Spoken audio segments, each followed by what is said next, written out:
Tes, Baik. kedengaran ya? Dah, Ustaz, siap. Bismillahirrahmanirrahim. Assalamualaikum warahmatullahi wabarakatuh.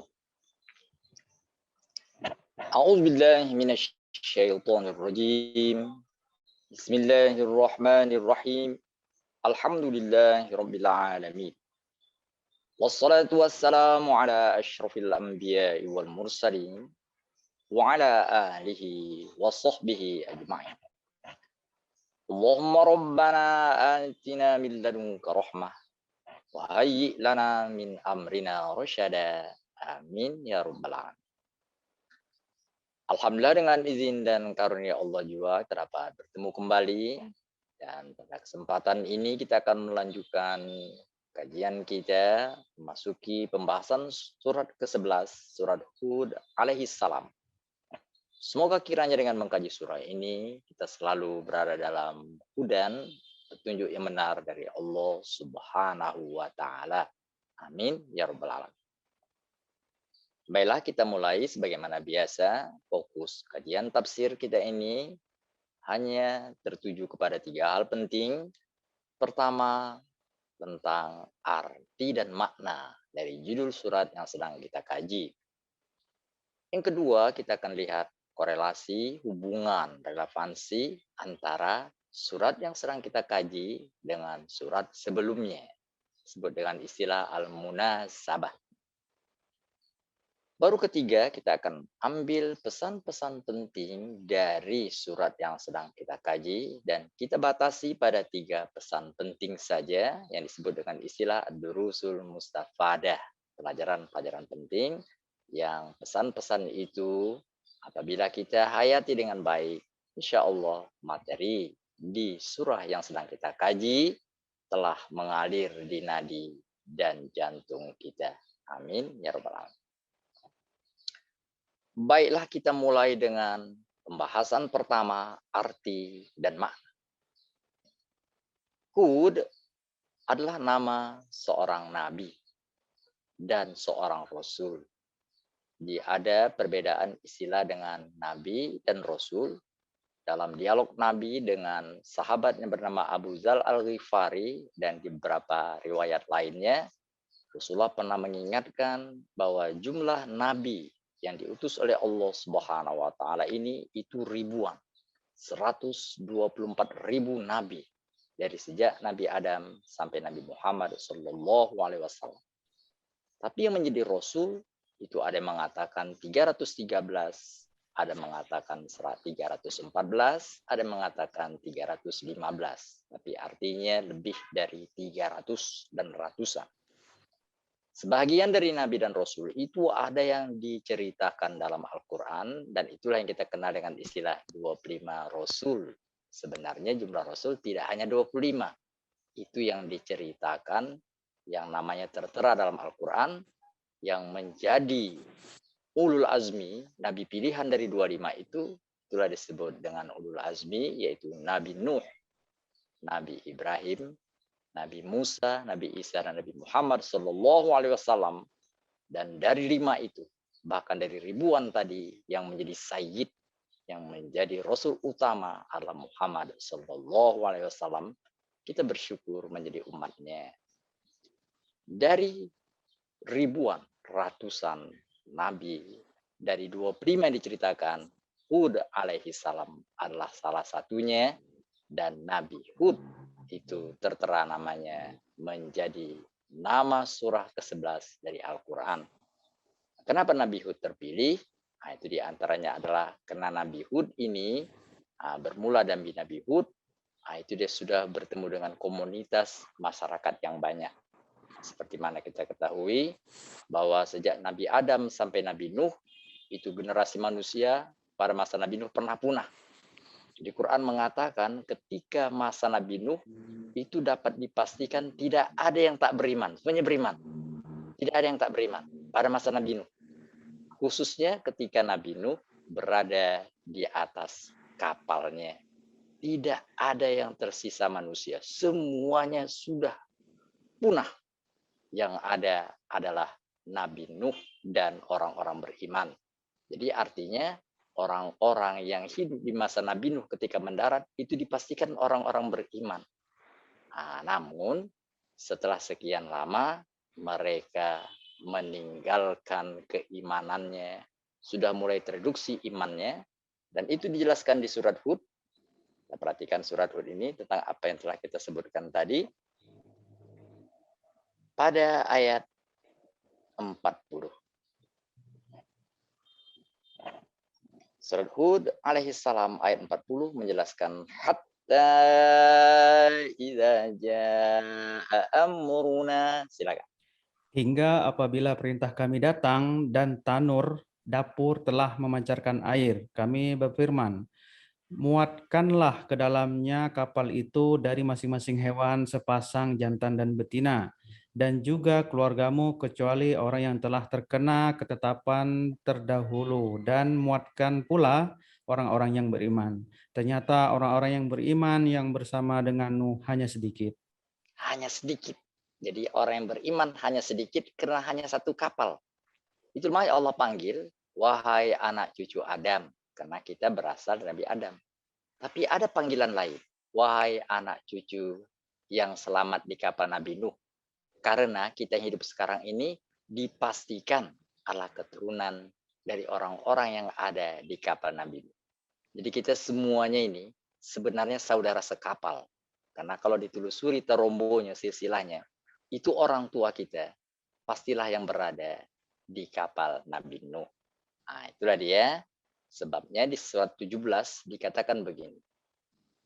Surat 17 ayat 3, Allah memanggil manusia bukan ya Bani Adam, tapi kata-kata begini. Dzurriyyata man hamalna ma'anu. Silakan. Wahai keturunan orang yang kami bawa bersama Nuh, sesungguhnya dia Nuh adalah hamba Allah yang banyak bersyukur. Nah, itulah dia. Lalu apa kaitannya dengan Hud? Hud adalah setelah tadi orang beriman bersama dengan Nabi Nuh turun ke bumi, mendarat, dan setelah sekian lama ngadat lagi. Nabi dan Rasul yang pertama diutus, yang tadi menjelaskan ajaran agama secara universal, ajaran Islam, itu adalah Nabi Hud. Nah, itulah kaitan antara Nabi Nuh dengan Nabi Hud. Kenapa kita antarkan Nabi Nuh?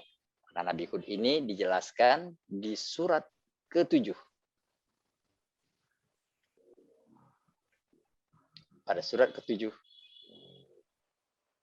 ayat 69.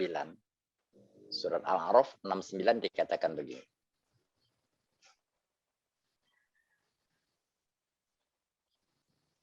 Ini perkataan Nabi Hud.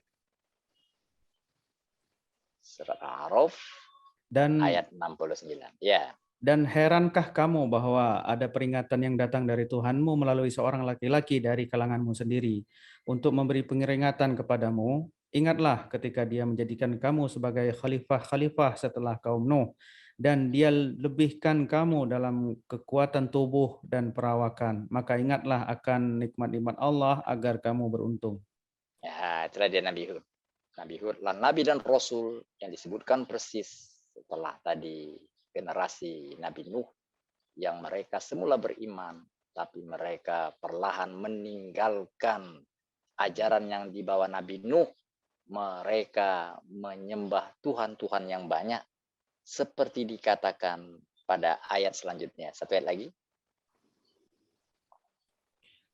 Mereka berkata, apakah kedatanganmu kepada kami agar kami hanya menyembah Allah saja dan meninggalkan apa yang biasa disembah oleh nenek moyang kami?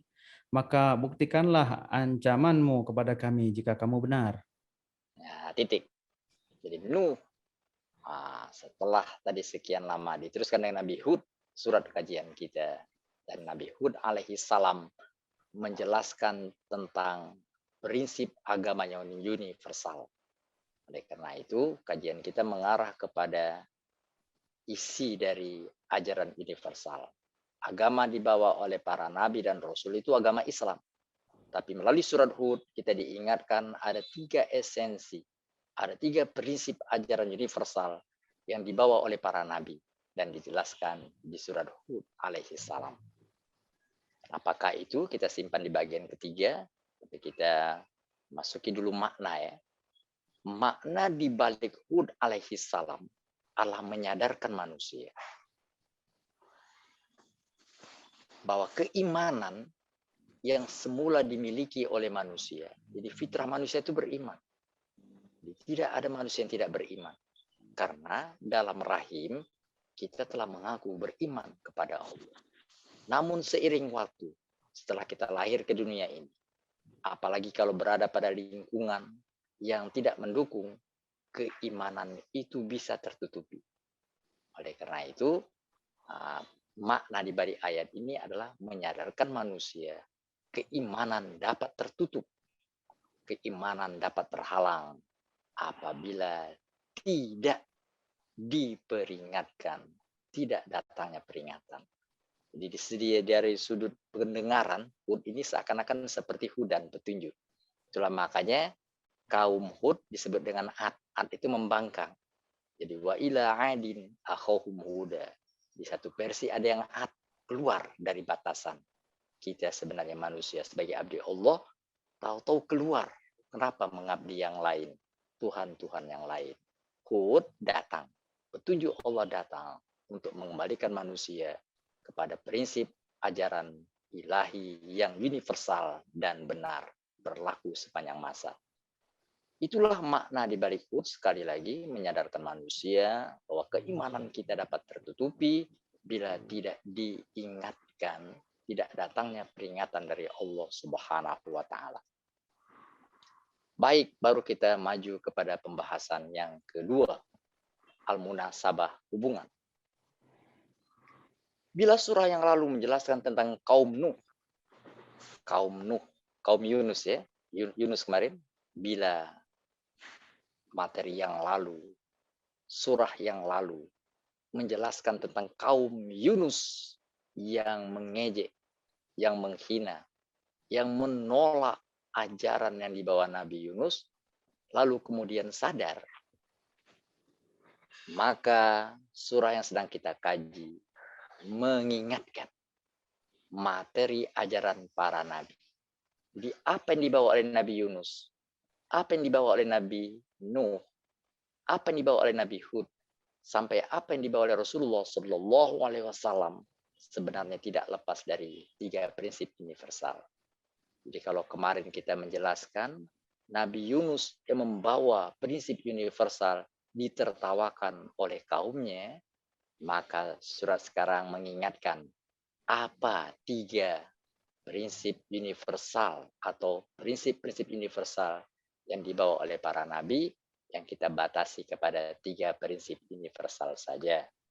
Sudah ada hubungannya, jadi nabi ditertawakan dan Hud yang membawa materi itu pun ditertawakan. Tapi stressing Hud ini kepada apa yang dibawa oleh para nabi, apa prinsip universal yang dibawa oleh para nabi yang Al-Quran mengatakan orang-orang yang membawa prinsip ini biasanya akan diremehkan, terutama oleh orang-orang yang merasa mempunyai kekuasaan, mempunyai kedudukan yang tinggi. Nah, ini munasabah ini dapat kita sarikan melalui surat 34. Pada surat 34, ayat 34, jadi biar gampang, 34, dikatakan begini. Surat Saba. Dan setiap kami mengutus seorang pemberi peringatan kepada suatu negeri, orang-orang yang hidup mewah di negeri itu berkata, kami benar-benar mengingkari apa yang kamu sampaikan sebagai utusan. Nah, jadi itu dia kesamaannya. Yunus ditertawakan, tapi mereka taubat. Hud sama. Bahkan sampai Nabi Muhammad ditertawakan, dilecehkan oleh orang-orang yang hidup mewah. Orang-orang yang kelompok elit menertawakan prinsip universal yang dibawa oleh para nabi. Siapa itu orang yang mewah? Lanjut satu ayat. Dan mereka berkata, kami memiliki lebih banyak harta dan anak-anak daripada kamu, dan kami tidak akan diazab. Nah itu ya. merasa bahwa mereka disayang Allah. Buktinya kami sekarang mendapatkan ketenangan dan kesenangan. Itu akhirnya kalau kami bertemu dengan Tuhan, karena kami disayang, nanti tetap disayang. Itu mereka logika yang mereka bawa dan turun-temurun diajarkan. Sehingga ketika Nabi Nuh yang mengingatkan tiada, itu kaum-kaumnya mulai mengadat, mulai keluar. Itulah makanya Allah kirim Nabi Hud. Tapi sekali lagi persamaannya adalah tidak ada orang yang membawa ajaran universal yang benar dari Allah yang tidak menghadapi tantangan dan pelecehan dari orang-orang terutama yang dalam tanda petik orang-orang yang hidup bergelimpangan. Sampailah kita pada bagian yang ketiga yang merupakan intisari dari kajian tafsir ini, yaitu prinsip-prinsip universal. Apa yang dibawa oleh para nabi sebagai pesan penting dari Allah Subhanahu wa taala. Prinsip universal sebagai ajaran utama dari Allah itu kita konsentrasikan kepada 3. Pertama, prinsip universal dari Allah yang pertama adalah jangan menyembah kepada selain Allah. Itu. Seperti dikatakan di awal tadi, sebenarnya manusia itu secara fitrah dia menyadari bahwa ada kekuatan besar yang berkaitan dengan kehadirannya ke dunia. Artinya di dunia ini, siapapun dia merasakan ada kekuatan yang selalu memantau. Itu kesadaran itu ada dimiliki oleh semua manusia. Itu fitrah.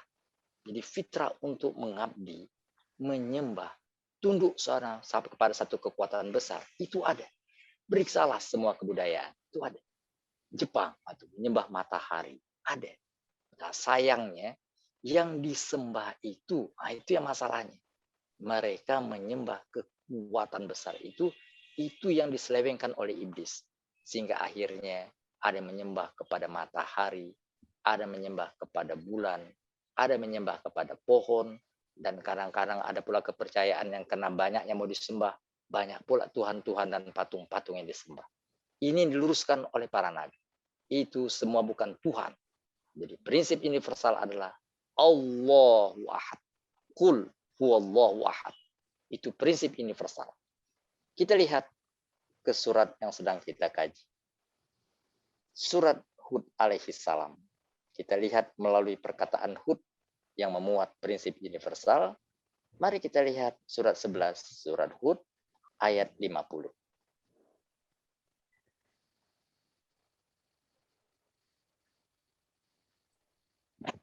Surat Hud, kita lihat perkataan Nabi Hud alaihi salam. Wa ila adin akhahum Huda. Silakan. Dan kepada kaum Ad kami utus saudara mereka Hud. Dia berkata, wahai kaumku, sembahlah Allah. Tidak ada Tuhan bagimu selain Dia. Selama ini kamu hanyalah mengada-ngada. Ya, kamu mengada-ngada. Tuhan itu bukan itu. Masa patung yang disembah, kata Ibrahim. Itu semua nabi-nabi mengatakan itu. Mereka tersinggung. Selama ini orang tua mereka mengatakan inilah Tuhan. Ibrahim mengatakan, nabi-nabi yang lain mengatakan, termasuk Hud mengingatkan, Tuhan itu Allah, pencipta alam semesta, pencipta manusia. Tuhan itu bukan patung, Tuhan itu bukan batu, Tuhan itu bukan gunung, Tuhan itulah pencipta semuanya. Itulah prinsip universal. Dengan perkataan lain, apapun ajaran yang mengatakan bahwa Tuhan itu bukanlah pencipta langit dan bumi, bahwa Tuhan itu lebih dari satu, itu ajaran yang menyimpang. Dan semua nabi mengatakan itu. Kita telusuri ayat-ayat ini, mulai kita lihat surat atau ayat sebelumnya, apa yang disampaikan oleh Nabi Nuh. Kita lihat ayat 25-nya.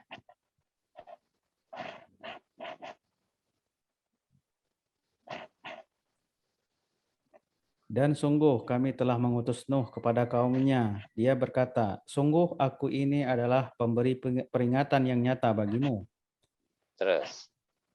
Agar kamu tidak menyembah selain Allah. Aku benar-benar khawatir kamu akan diazab pada hari yang sangat pedih. Ya, jadi kita ambil contoh Nabi sebelum Nabi Hud Nabi Nuh, ajarannya tetap sama. Mengabdi kepada Allah yang esa. Nabi Hud mengatakan itu. Ajaran nabi-nabi setelahnya, termasuk yang terakhir Nabi Muhammad SAW, kita lihat melalui ayat pertama dan kedua. Surat Hud alaihi salam. Ayat 1 dan 2, baca terjemahnya. Alif Lam Ra, inilah kitab yang ayat-ayatnya disusun dengan rapi, kemudian dijelaskan secara terperinci, yang diturunkan dari sisi Allah yang maha bijaksana, maha teliti. Apa prinsip pertama? Ayat 2. Agar kamu tidak menyembah selain Allah. Sesungguhnya aku Muhammad adalah pemberi peringatan dan pembawa berita gembira darinya untukmu. Itulah ajaran universal pertama, dan itu termaktub dalam syahadat. Asyhadu an la ilaha illallah. Prinsip universal pertama adalah la ilaha illallah. Prinsip universal yang kedua yang dibawa oleh para nabi, kita lihat kembali ke Nabi Hud yang menjadi judul surat yang sedang kita kaji.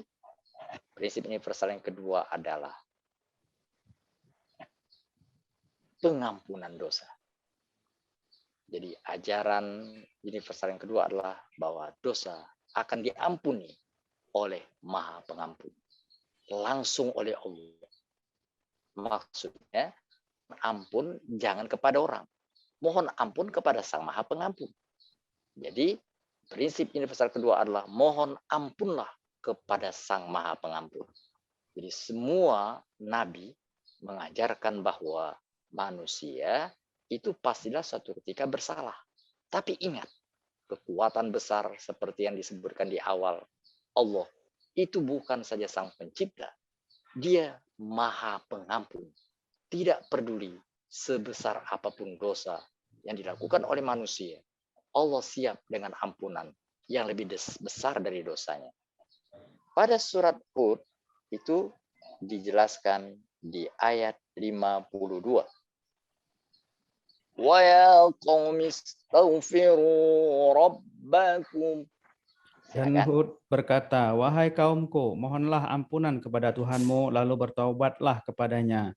Niscaya dia menurunkan hujan yang sangat deras, dia akan menambahkan kekuatan di atas kekuatanmu, dan janganlah kamu berpaling menjadi orang-orang yang berdosa. Ya, mohon ampunlah. Nah, itu disampaikan para nabi. Kalau tadi kita lihat nabi sebelumnya, mari kita lihat pula nabi sesudahnya, tapi sebelum Nabi Muhammad. Semua nabi-nabi membawa ajaran ini. Wahai kaumku, mohon ampunlah. Itu dibawa. Sebagai contoh, kita lihat ayat 61.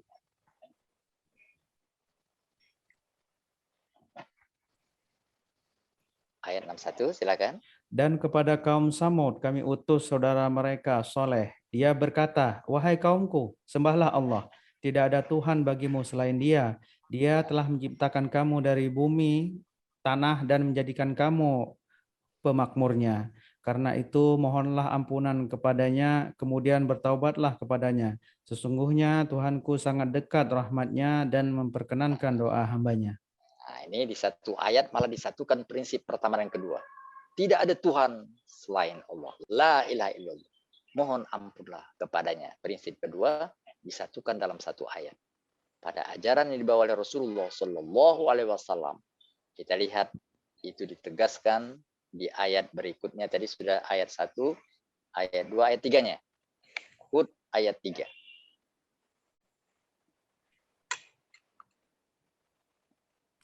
Dan hendaklah kamu memohon ampunan kepada Tuhanmu dan bertaubat kepadanya. Niscaya Dia akan memberi kenikmatan yang baik kepadamu sampai waktu yang telah ditentukan.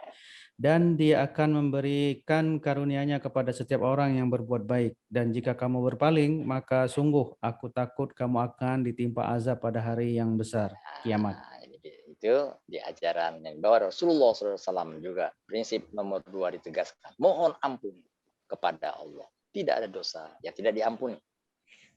Prinsip universal yang ketiga yang dibawa oleh para nabi, kita batasi 3 saja, adalah adanya keabadian. Rasul-rasul mengingatkan ada keabadian. Jadi manusia itu mempunyai sisi abadi. Kita ada jasad, ada jasmani, ada ruhani, ada ruh. Jasmani berarti jasmani, badan kita, jisim kita. Tapi kita bukan semata-mata jisim, bukan semata-mata badan yang kasar ini. Kita punya ruh. Jisim kita, badan kita dikuburkan. Tapi ruh kita dibarzahkan. Ada alam kubur untuk jasad kita, ada alam barzah untuk ruh kita. Itu abadi. Ruh itu dari Allah. Dia bukan dari tanah ke tanah. Dari tanah ke tanah untuk badan kita, makanya dikuburkan. Tapi ruh kita dari Allah ke Allah. Inna lillahi wa inna ilaihi roji'un. Itu untuk mengingatkan bahwa kena ruh dari Allah.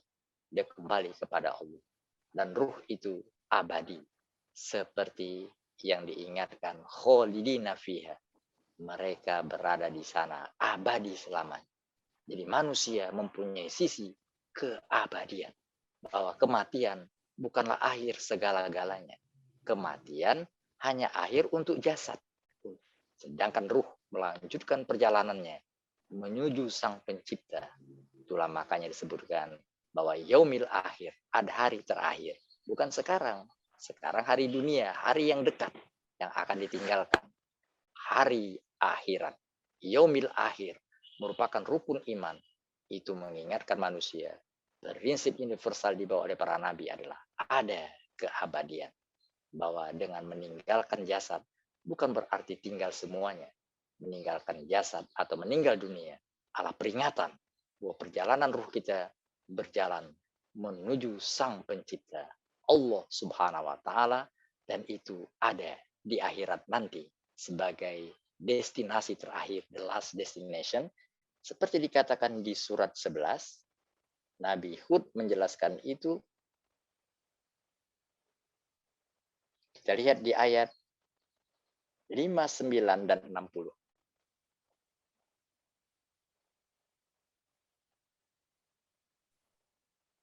Dan itulah kisah kaum Ad yang mengingkari tanda-tanda kekuasaan Tuhan. Mereka mendurhakai rasul-rasulnya dan menuruti perintah semua penguasa yang sewenang-wenang lagi durhaka. Apa yang terjadi setelah itu? Lanjut. Dan mereka lalu diikuti dengan laknat di dunia ini dan begitu pula di hari kiamat. Ingatlah, kaum Ad itu ingkar kepada Tuhan mereka, sungguh binasalah kaum Ad, umat Nah, Hud itu. jadi kata-kata yaumil kiamah, hari berbangkit, itu menunjukkan bahwa kita akan bangkit kembali untuk berada di alam terakhir, alam keabadian. Nah, kalau pada ajaran yang dibawa oleh Muhammad Sallallahu Alaihi Wasallam, kita rujuk di awal-awal. Kalau tadi sudah sampai ke ayat 3, sekarang ayat 4. Ilallahi marji'ukum. Kepada Allah lah kamu kembali, Dia Maha Kuasa atas segala sesuatu.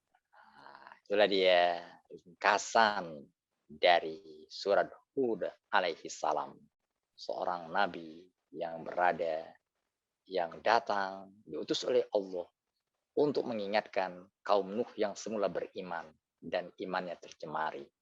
Nabi Hud alaihi salam, seperti Nabi Yunus, juga menghadapi cemoohan dari kaumnya. Kalau tadi Nabi Yunus, kaumnya bertobat, kaum Hud, ada yang mengikut Nabi Hud, ada pula yang membangkang. Mereka yang membangkang biasa dari orang-orang yang merasa diri mereka penuh dengan kelimpahan dan mengira bahwa mereka akan abadi. Tetapi mereka tetap mengingkari apa yang dibawa oleh Nabi Hud. Yang dibawa Nabi Hud itu, kalau kita sarikan, yang dibawa juga oleh para nabi, adalah 3 prinsip universal. Yaitu mengabdilah kepada Allah, pencipta yang sebenarnya. Dia yang berkuasa di dunia dan di akhirat. Itu pertama. Yang kedua, bila bersalah, mohon ampunlah kepada sang pencipta. Ia maha pengampun, maha pengasih, maha penyayang. Yang ketiga, ingat bahwa kita bukanlah semata-mata fisik. Kita mempunyai dimensi ruh yang abadi selamanya. Innalillahi wa inna ilaihi raji'un. Nah, kira-kira itu ringkasan dan peringatan dari surat Hud alaihi salam. Mudah-mudahan kita semua dapat menghayati sehingga kita tetap berada pada hudan, petunjuk yang benar dari Allah Subhanahu wa taala, dan saat kita meninggalkan dunia ini kita berpulang ke rahmatullah, bukan semata-mata meninggal dunia, tapi berpulang ke rahmatullah, kembali kepada Sang Pencipta yang Maha Pengasih, lagi Maha Penyayang, dan mendapatkan ridho dan maghfirahnya. Amin ya rabbal alamin. Shadaqallahul azim. Assalamualaikum warahmatullahi wabarakatuh. Alhamdulillah. Terima kasih Ustadz atas penjelasannya. Bagi jamaah yang ingin bertanya langsung, kami persilahkan 1, 2. Kami persilahkan jemaah, silahkan yang bagi ingin bertanya, silahkan di unmute. Assalamualaikum Pak Ustadz. Waalaikumsalam. Dari Jogja nih Pak ya? Mohon maaf di Jogja Pak. Saya bergabung terus. Alhamdulillah terima kasih atas penjelasannya luar biasa. Sama-sama. Saya sudah jelas maksud, tapi ingin bertanya soal pesan tadi tentang prinsip keabadian. Abadian ruh yang abadi, jasad yang tidak, yang dibarzahkan. Saya kaitkan dengan siksa Allah yang akan diterima oleh setiap manusia yang bersalah nanti. Badaniah itu juga sakit kalau dipukul atau tidak. Tapi hati, apakah itu sama dengan roh, itu juga sakit kalau dihina oleh orang. Nah, berkaitan dengan siksa Allah nanti di akhirat, ya. Apakah yang disiksa itu badaniah atau secara keseluruhan, roh yang bersatu? Kalau penjelasan para ulama dan dijelaskan oleh Allah juga bahwa orang itu disiksa, kemudian disempurnakan lagi, disiksa lagi, nah itu kan luar biasa. Nah, tapi hati pun juga itu kalau disiksa, artinya disakiti manusia juga luar biasa sakitnya. Nah, pertanyaan saya, apakah yang disiksa oleh Allah itu hati dan badan, atau ruh dan badan, atau badan saja? Terima kasih Pak Ustaz. Ya, terima kasih. Jadi ruh sebagaimana kalau kita lihat prosesi perjalanan manusia, ruh itu kan ditiupkan ke badan manusia, ke dalam rahim ya ibu kita, terus diberi jasad. Nah, jasad yang kita pakai itulah yang kita tinggalkan. Tapi ruh kita di alam yang lain mendapatkan badan juga. Namanya tadi jisim atau jasad barzakhiyah. Jadi tergantung ininya. Seperti orang banyak kalau kita mau melewati atmosfer mesti pakai pakaian spesial gitu. Ruh kita juga mendapat wadah yang baru. Kita lihat surat 14 ayat 48. Pada surat 14 ayat 48 bisa dibaca terjemahannya. Kalau ini yang dari masjid bisa baca terjemahannya, surat 14 Ibrahim alaihissalam ayat 48. Yaitu pada hari ketika bumi diganti dengan bumi yang lain, dan demikian pula langit. Dan mereka manusia berkumpul di padang mahsyar menghadap Allah yang Maha Esa, Maha Perkasa. Iya. Jadi kita diganti kayak lagi, tapi ruh tetap mempunyai wadahnya yang berganti. Seperti kita punya langit diganti, bumi kita diganti, jasad kita juga diganti. Dan itu siksaannya mengenai jasad juga, seperti dikonfirmasi di surat 4 ayat 56. An-Nisa 56.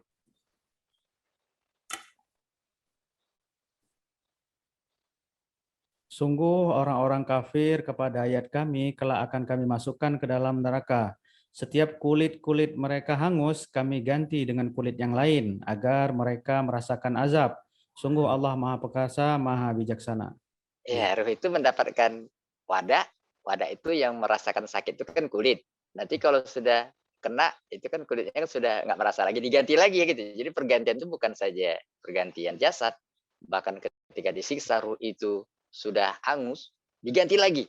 Karena intinya agar mereka merasakan azab. Nauzubillah min dzalik. Itu makanya prinsip universal, makanya Nabi itu sangat mengkhawatirkan. Jadi bertobat. Makanya prinsip universal kedua itu bertobat. Itu. Ya. Masya Allah. Kira kalau ya kira gitu Pak. Terima kasih Pak, ya Allah. Baik, sudah jelas ya Pak, insya Allah ya Pak. Baik, jamaah yang lain yang ingin bertanya, mungkin satu lagi, kami persilakan.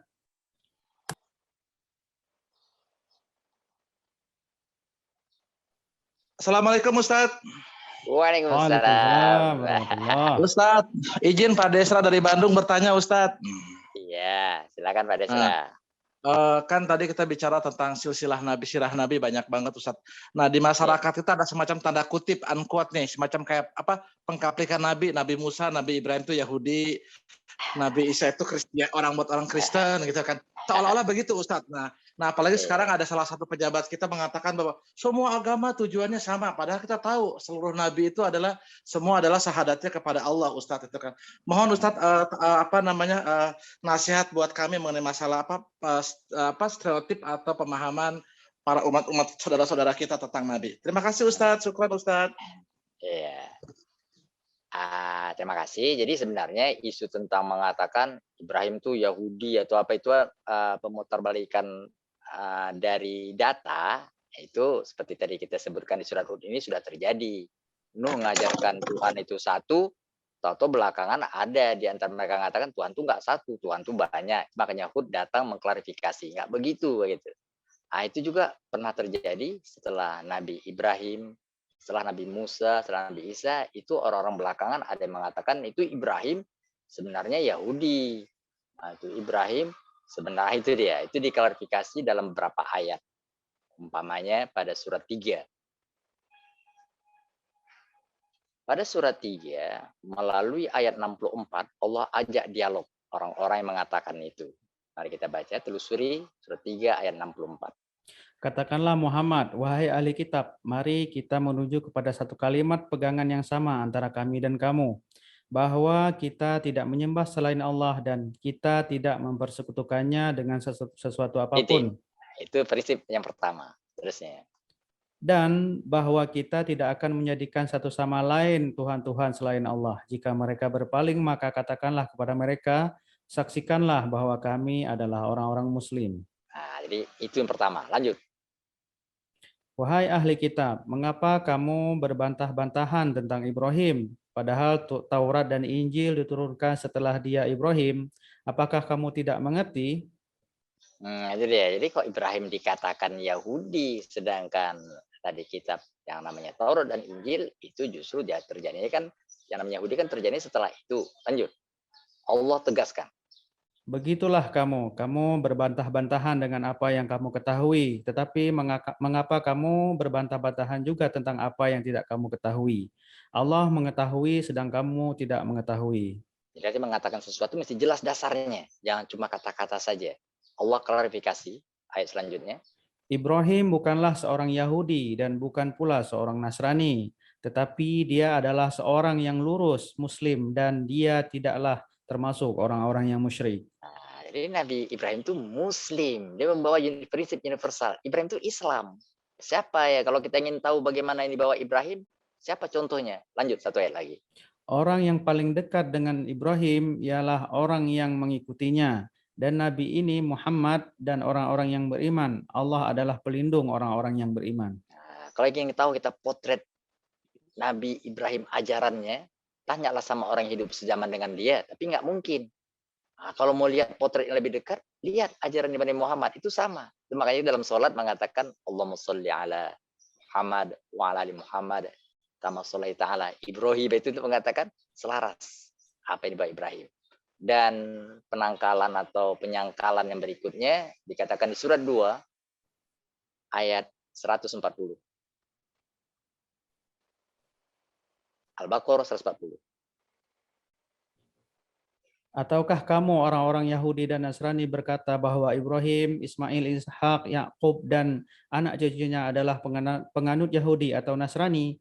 Katakanlah, kamukah yang lebih tahu atau Allah? Dan siapakah yang lebih zalim daripada orang yang menyembunyikan kesaksian dari Allah yang ada padanya? Allah tidak lengah terhadap apa yang kamu kerjakan.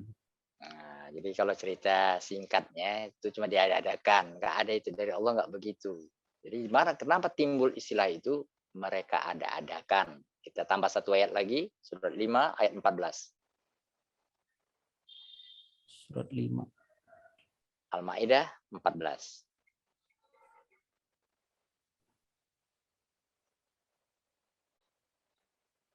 Dan di antara orang-orang yang mengatakan, kami ini orang Nasrani, kami telah mengambil perjanjian mereka, tetapi mereka sengaja melupakan sebagian pesan yang telah diperingatkan kepada mereka.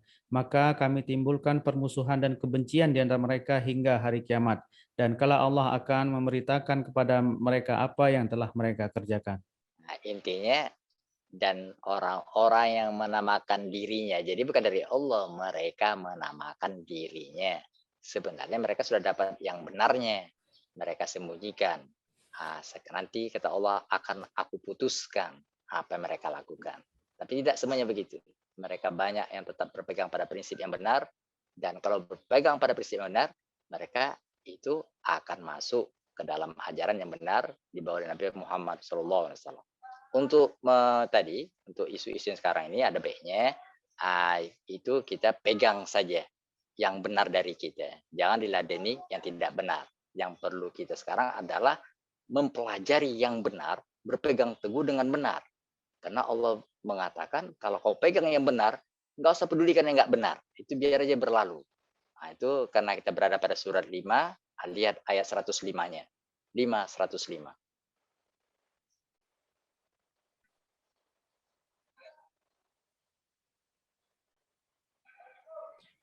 Jadi daripada meladeni yang itu ya, daripada meladeni yang itu, kenapa nggak kita pegang yang kita milik kita? Jadi ibaratnya daripada memikirkan angin yang tak jelas, kenapa nggak kita pasang mantel yang besar, yang tebal, yang kuat, sehingga nggak terganggu dengan angin yang datang.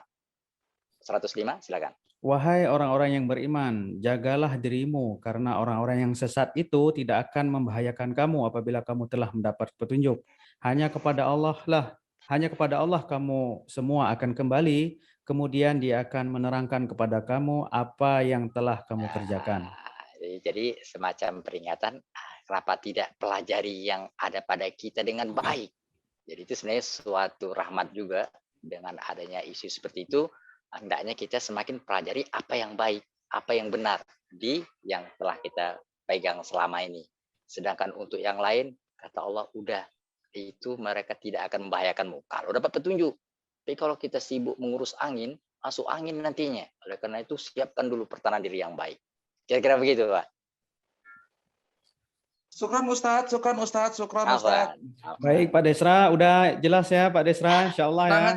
Sangat jelas Ustadz Muslim, terima kasih banyak, syukron, salam buat semuanya. Baik, demikianlah tadi jamaah pembahasan kita pada subuh kali ini. Kepada Ustadz jika ingin undur diri kami persilahkan. Iya, baiklah. Saya di Ternate waktu udah siang nih, udah dipanggil Masya Allah, makan siang ya. Udah dipanggil sarapan pagi ya. Siap, udah terang ya. Ustadz ya, siap Ustadz. Udah terang ya, oke, yuk saya jalan dulu ya. Yuk Ustadz, Assalamualaikum. Baik jamaah, demikianlah tadi pemaparan dari Ustadz. Selanjutnya saya akan membacakan beberapa pengumuman.